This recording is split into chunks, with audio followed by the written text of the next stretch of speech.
اور سورۃ الاخلاص کے اندر اللہ رب العزت کی ساری باتیں وہی بیان فرمائی ہے کہ قل هو اللہ احد اللہ الصمد لم یلد ولم یولد ولم یکن لہ کفوا احد. تو اللہ کی کوئی اولاد نہیں.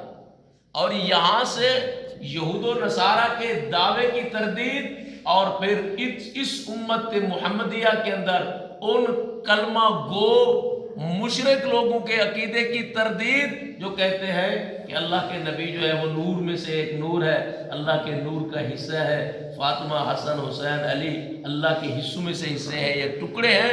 اللہ نے ان لوگوں کے عقائد اور نظریات کو رد کیا کہ میرا رب تو وہ ہے وَلَمْ يَتَّخِذْ وَلَدًا، اللہ کی کوئی اولاد نہیں. اور تیسری بات فرمایا وَلَمْ يَكُنْ لَهُ شَرِيكٌ فِي الْمُلْكِ، اللہ کی بادشاہت میں کوئی شریک بھی نہیں ہے. وہ اکیلا تنہا، حاکمیت اعلیٰ صرف اور صرف ایک اللہ ہی ہے.